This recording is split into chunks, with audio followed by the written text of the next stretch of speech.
अच्छा, final term examination के लिए मैं आपको लेक्चर वाइज बता देती हूँ कि कहाँ से क्या आपने फोकस करना है। यहाँ देखें,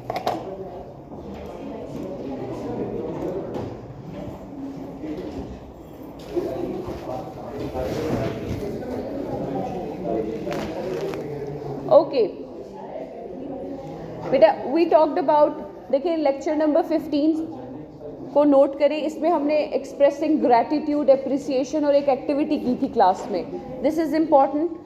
then how to make PowerPoint slides, ठीक है। आपने एक प्रेजेंटेशन, फॉर्मल प्रेजेंटेशन दी थी ना डिफरेंट टॉपिक्स पे, और उसमें पावर पॉइंट स्लाइड्स में क्या कमी थी, क्या इंप्रूवमेंट हो सकती थी, आई टोल्ड यू। तो ये भी आपको पता होना चाहिए, which is slide number lecture number 17। Then lecture number 18 tenses, बहुत बेसिक लेवल के आपको आने चाहिए, बहुत मुश्किल लेवल पे जाने की ज़रूरत नहीं है। अभी जिस किस्म का टेस्ट हुआ है इतना भी आता होगा, you will be able to do it. तो टेंसेस भी आपको आने चाहिए। उसके बाद direct indirect I did not discuss, leave it out.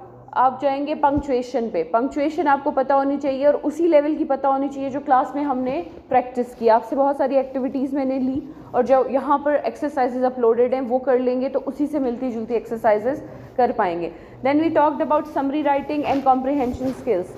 ये जो आपने चैप्टर टेक्नोलॉजी पे किया एज एन असाइनमेंट, ये कॉम्प्रिहेंशन स्किल्स ही था, जिसमें स्किमिंग, स्कैनिंग इन्वॉल्व था, समरी राइटिंग इन्वॉल्व थी। तो ये सब कुछ आपको पता होना चाहिए। और आपको ये भी पता होना चाहिए कि किस तरह से पैसेज और पैराग्राफ में डिफरेंस होता है, और पैसेज पूरी रीडिंग को कहते हैं जिसमें मल्टीपल पैराग्राफ्स हो सकते हैं।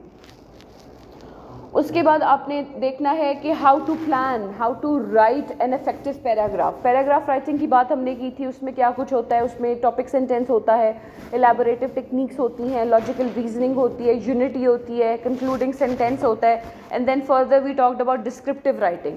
डिस्क्रिप्टिव राइटिंग में यानी कौन सी सेंसेस, अभी आप में से किसी ने मुझसे पूछा कि डिस्क्रिप्टिव वर्ड्स कौन से होते हैं। डिस्क्रिप्टिव वर्ड्स वो होते हैं जिसमें आपकी ह्यूमन फैकल्टीज़ यूज़ होती हैं, यानी ह्यूमन सेंसेस यूज़ होती हैं। सेंस की touch, smell, listening, sight and etcetera. For example, if I want to describe this environment right now, I will say that I entered the room and it was a spacious room having white walls.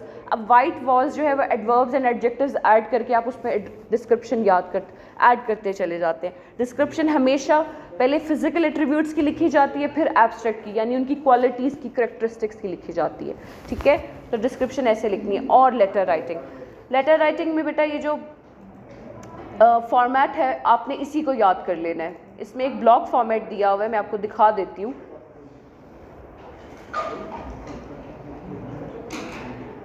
देखिए ये वाला हमने discuss किया था, बस इस format को आपने याद कर लेना है कि टॉप पे जैसे तैयब ने फॉलो किया इसको एग्जैक्टली, और बिल्कुल ऐसे, ठीक है। डेट देख लें कहाँ पे डाली है, डेट टॉप पे भी डाली जा सकती है, दैट्स फाइन। एंड पर मैंने कभी नहीं देखी, आई एम नॉट श्योर आपको किसने सिखाया, बट मैंने जिन भी बुक्स से पढ़ा है या जहाँ से भी मैं आपसे शेयर कर रही हूँ, all the books they mention it at the top या इन द मिडल, एंड पर नहीं होती। वो हो सकता है पाकिस्तानी बुक्स में हो, लेकिन जो बुक्स आपको प्रिस्क्राइब्ड है उनमें नहीं है। तो this should be your format, ठीक है। और इसमें please do not write hope you are doing fine, अस्सलाम वालेकुम, ये सारी चीज़ें ठीक है, ये हमारे कल्चर का हिस्सा है, and we need to greet each other like this. But मैंने आपको उस दिन भी बताया था कि an official person would only have 6 seconds to read what you have submitted. आप किसी भी ऑफिस में चले जाएँ, क्या वो पढ़ते हैं? नहीं, वो कहते हैं वर्बली बताओ या सब्जेक्ट लाइन देख लेते हैं। तो हम कुछ भी एक्स्ट्रा नहीं लिख सकते, तमहीद नहीं बांध सकते। मैं ये सोच रहा था अगर आप मुझे ये दे दें तो, no no no no, I need this, please allow me, that's it, ठीक है। But that does not mean कि आप इसी तरह से फ्रेगमेंट्स लिख के मुझे जमा करा दें। दीज आर फ्रेगमेंट सेंटेंसेस, इनको रन ऑन सेंटेंसेस कहते हैं, जो अपनी कंप्लीटनेस को कंप्लीट नहीं कर पाते और अगली बात शुरू हो जाती है। बात पूरी करनी है लेकिन एक्स्ट्रा अननेसेसरी डिटेल्स नहीं देनी, हेडिंग्स नहीं देनी, लिस्टिंग नहीं बनानी, कॉम्पैक्ट वे में लिखना है जैसे इसने लिखा हुआ है। समझ आई? ये सारे टॉपिक्स आपके फाइनल टर्म के लिए इम्पॉर्टेंट है। Now if you have any questions please go ahead and ask.